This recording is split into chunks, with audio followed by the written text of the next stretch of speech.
নমস্কাৰ আপোনালোকে চাবলৈ আৰম্ভ কৰিছে নিউজ নাও আৰু মই অনুপম বৰা ঢকুৱাখানাৰ ঘিলামাৰাত আৰক্ষীৰ অভিযানত আটক 2 গভাইট চোৰ নিউজ নাওৰ এক ৰিপৰ্ট ঢকুৱাখানা ঘিলামাৰাত আৰক্ষীৰ অভিযানত আটক 2 গভাইট চোৰ কওকচোন আপোনাৰ নাম আৰু পৰিচয় দিয়কচোন মোৰ নামটো শ্ৰী ৰাতুল ফুকন মোৰ ঘৰ মাছফুকন গাঁও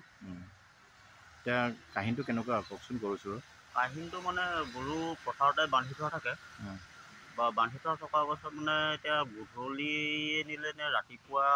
6টামান বজাতে নিলে সিহঁতি তাৰ ৰাতিপুৱা 8টামান বজাত মানে গৰু চোৰলৈ গৈছোঁ গৰু নাই বিচাৰ কচা কৰিলোঁ 2টামান বজালৈকে একো সুখটো নোলালে তাৰপিছত এনেকৈ মানে সেই ওচৰৰ গাঁও দুখন আছে সিহঁতৰ বোলে সেই গাঁৱতে সেই মানুহৰ ঘৰত গ'লোঁ তাৰ এনেকৈ বোলে বেপাৰী আহিছিলে ৰাতিপুৱা খালি তাৰপিছত বোলে মই বোলো সুধিলোঁ কাৰ গৰু বিকিছে বোলে হেৰি গৰু বোলে আমুকৰ গৰু বিক্ৰী কৰিছে সিহে বোলে বেপাৰীটো নম্বৰটো জানিব সেইবুলি ক'লে সেইবুলি কোৱাৰ ক্ষেত্ৰত মোৰ এতিয়া কাক এটা হ'ব হেৰি তাৰ মদন বুলি কয় বেংগুলী মানুহ সেই মদনৰ মানুহজনী আছিলে মানুহজনীক সুধিলোঁ মই বোলো আপোনালোকৰ মোবাইলটো আছে নেকি বোলে আছে মই বোলো এই কালি যে আপোনালোকৰ ঘৰলৈ আহিছিলে বোলো গৰু বেপাৰীকেইটা নম্বৰ আছে না বোলে আছে তো মই বোলো ফোনটো লগাওকচোন বোলো সেই এটা গৰু ইয়াৰ পৰা খেদি নিলে বোলো সেইটো কওক তাৰপিছত মানুহজনীয়ে ফোন লগাই পিনে সুধিলে কেইটা গৰু 3টা গৰু খেদি আনিছোঁ এটা বোলে দমৰা 2টা চেঁহুৰি সেইবুলি কৈছে তাৰপিছত মই বোলো কি ৰঙৰ গৰু খেদি লৈ গৈছে সেইটো বোলে ৰঙা চেঁহুৰি বোলে 2টা খেদি লৈ গৈছে তাৰপিছত সেইবিলাক কৰাৰ ক্ষেত্ৰত মই বোলো ডাইৰেক্ট হয় বোলা মোৰ গৰু সিহঁতি নিচাও কোনো নিয়া নাই তাৰ বেপাৰীটোৰ নম্বৰটো লৈ মই অলপ ফোন কৰিলোঁ তালৈ মই বোলো এনেকুৱা তেনেকুৱা কেছ বোলো হেৰি থানাত দি দিলোঁ বোলো তোৰ নম্বৰ আৰু তোৰ তাত বোলো মোৰ গৰুকেইটা চুৰি কৰি পিনে বিক্ৰী কৰিছে তই বোলো চুৰি কৰা বিক্ৰী যিজনক কৰিছে সেইজনৰ বোলো নামটো কত কি কৈছে কি মই বোলে সেইজনৰ বোলে নামটো নাজানো মই মানুহটো দেখাই দিব পাৰিম সেইবুলি কোৱাৰ ক্ষেত্ৰত বোলো তাৰপিছত আমি ঘৰলৈ আহিলোঁ ঘৰৰ পৰা আহি মানুহ মানে আমাৰ ভিডিঅ' প্ৰতি মানুহে 4টাক লৈ গৈ সেইফালে কগাঁও বুলি কৈছে কোম্পাং গাঁও নে কি বুলি কয় মিচিং এৰিয়া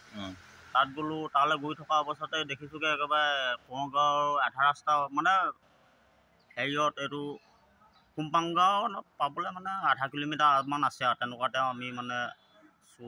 দুটাক মানে গৰু খেদি লৈ থকা ৰাস্তাৰ মাজতো লগ পাইছোঁ তাৰপিছত তাতে গ্ৰেপ্তাৰ সেই আমি ধৰিলোঁ বান্ধি মেলি হেৰি কৰি তাৰ কগাঁৱৰ ভিডিঅ' পাতিবোৰ জানিলে গোট খালে গোট খাই ভিডিঅ' পাতি হেৰি কৰি পিনে এনেকৈ ফোন চোন কৰি থানাৰ পৰা পুলিচ নি থানাক গতাই দিলে আৰু এই ল'ৰাকেইটা ক'ৰ আছিলে ল'ৰাকেইটা হকুৱা বোলাহি বুলি কৈছে নামকেইটা জানানে নামকেইটা সেই প্ৰদীপ গগৈ এটা তাৰপিছত আৰু এটা নাম সেই বৈষ্ণৱ লিখা এই মহন্ত দীপাংকৰ মহন্ত ভদ্ৰ নে কি সেই দুজনক আপোনাৰ গৰুজনী কি ৰং কেনেকুৱা গৰু আছে মোৰ গৰুজনী ৰঙা গাই গৰু আছিলে আৰু ইয়াৰ আগে পিছেও এনেকৈ চুৰি হৈ আছে বুলি কোৱা আগে পিছে মানে আমাৰ গাঁৱৰ পৰাতো বহুত গৰু লৈ গৈছে তেনেকৈ 5টা একেদিনাখনে লৈ গ'ল তাৰপিছত আকৌ তেনেকৈ আকৌ ওচৰৰ গাঁও চেতিয়া গাঁও বুলি কয় তাৰ পৰাও লৈ গৈছে আজি দেখিছোঁ থানালৈ আহি দেখিছোঁ আজিতো পূৰা অকল গৰু চোৰ কেঁচি আহি আছে একেৰাহে এতিয়ালৈকে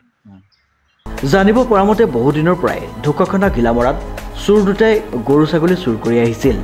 চোৰ দুটা হকপৰা বলাহীৰ পৰেশ গগৈ আৰু মহন্ত ভদ্ৰ বুলি জানিব পৰা গৈছে বৰ্তমান চোৰ দুটাক ঘিলামাৰা আৰক্ষীয়ে আটক কৰে জিন্তু কোচৰ ৰিপৰ্ট নিউজ নাও।